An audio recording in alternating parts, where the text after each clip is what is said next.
Ketua Menteri Sabah Datuk Seri Haji Jinor mahu syarikat berkaitan kerajaan GLC Negeri Kumpulan Sawit Kinabalu menumpukan aktiviti perniagaan syarikat itu kepada pasaran dalam negeri terlebih dahulu. Beliau berkata pihaknya belum membuat keputusan untuk melebarkan sayap perniagaan GLC di luar Sabah walaupun berjaya mencatat keuntungan yang tinggi pada tahun lalu. Beliau berkata demikian ketika ditanya jika kerajaan negeri berhasrat untuk melebarkan sayap GLC itu ke negeri atau negara jiran termasuk Kalimantan. Sementara itu mengulas mengenai majlis yang dihadirinya, Haji Ji berharap sambutan itu dapat diteruskan bagi merapatkan lagi hubungan silaturahim kaki tangan Kumpulan Sawit Kinabalu. Sementara itu, Ahli Dewan Undangan Negeri Adun Melalap, Datuk Peter Anthony dihukum penjara 3 tahun dan didenda RM50,000 selepas didapati bersalah atas pertuduhan menggunakan dokumen palsu berkaitan kontrak penyelenggaraan dan perkhidmatan di Universiti Malaysia Sabah pada 2014. Mahkamah Session Kuala Lumpur turut menetapkan penjara 15 bulan lagi jika Peter gagal membayar denda. Keputusan itu dibuat Hakim Mahkamah Session Kuala Lumpur Azura Alwi selepas mendapati pihak pembelaan gagal menimbulkan keraguan terhadap pertuduhan yang dihadapi Peter, bekas naib Presiden Parti Warisan itu yang kini mengetuai parti baru Parti Kesejahteraan Demokratik Masyarakat KDM. Sebelum ini diarah membela diri selepas pihak pendakwaan berjaya mewujudkan kes prima facie terhadap tertuduh. Peter didakwa memalsukan surat pejabat Timbalan Naib Chancellor UMS bertarikh 9 Jun 2014 dengan memasukkan pernyataan palsu di pejabat Ketua Setiausaha Sulit Perdana Menteri di Perdana Putrajaya antara 13 Jun hingga 21 Ogos 2014.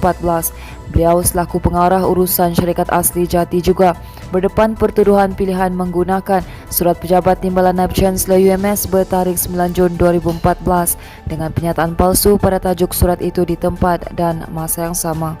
Saya seperti fobia sudah kena panggil katak, kata Ahli Dewan Undangan Negeri Adun Kuamud Datu Masyung Bana. Adun bebas itu berkata setakat ini beliau belum lagi menentukan hala tujuannya untuk menyertai mana-mana parti politik di negeri ini, namun tetap menyokong kepimpinan Kerajaan Gabungan Rakyat Sabah Barisan Nasional. Beliau bagaimanapun tidak menafikan sering mendapat tawaran daripada pelbagai pihak untuk menyertai parti mereka dengan pelbagai tawaran. Sehubungan itu, beliau yang juga pengerusi Lembaga Pembangunan Perumahan dan Bandar Sabah menyifatkan bahawa politik sebagai dinamik. Manakala dua individu melecur dalam kebakaran membabitkan dua rumah di Kampung Jaya Baru Kinabatangan hari ini. Dalam kejadian kira-kira jam 7.30 pagi itu, kedua-dua mangsa berusia 10 dan 53 tahun dilaporkan mengalami kecederaan melecur di tangan, kaki dan badan. Jurucakap Pusat Gerakan Operasi Jabatan Bomba dan Penyelamat Malaysia Sabah berkata pihaknya menerima panggilan kecemasan pada jam 7.53 pagi. Katanya sepasukan 10 anggota dan pegawai bersama jentera terus dikerahkan bergegas ke lokasi kejadian. Sebaik tiba di lokasi kejadian, kebakaran membabitkan dua rumah jenis tidak kekal berkeluasan keseluruhan 418 meter persegi. Terdapat dua mangsa dilaporkan mengalami kecederaan yang dihantar ke hospital oleh orang awam sebelum ketibaan pasukan bomba. Menurutnya, ketangkasan pasukan bomba memadam api berjaya mengawal kebakaran daripada terus merebak ke 4 lagi rumah berhampiran. Katanya pasukan operasi turut berjaya menyelamatkan seekor kucing yang berada di dalam kawasan kebakaran berkenaan.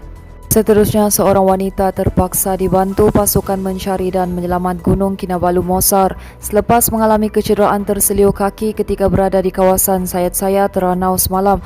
Dalam kejadian kira-kira jam 7.30 pagi itu, wanita berusia 41 tahun terbabit dilaporkan sukar bergerak dan terpaksa dibawa turun untuk mendapatkan rawatan. Jurucakap Pusat Gerakan Operasi Jabatan Bomba dan Penyelamat Malaysia Sabah berkata pihaknya menerima panggilan kecemasan pada jam 7.50 pagi. Katanya susulan laporan itu sepasukan 11 anggota dan pegawai termasuk Mosar dan Malim Gunung dikerah ke lokasi kejadian. Katanya sebaik tiba di lokasi mangsa, pasukan Mosar terus memberikan rawatan awal bagi memastikan mangsa dalam keadaan stabil dan selamat. Mangsa kemudiannya dibawa turun ke Panalaban secara piggyback carry sebelum dibawa turun sehingga ke tim pohon gate menggunakan Robinson stretcher oleh pasukan penyelamat. selamat. Menurutnya, mangsa kemudiannya dihantar pasukan EMRS ke Hospital Ranau untuk mendapatkan rawatan lanjut. Katanya pasukan operasi kemudiannya menjalankan pemeriksaan lanjut bagi memastikan tiada lagi kemerbahayaan lain sebelum operasi ditamatkan pada jam 2.50 petang.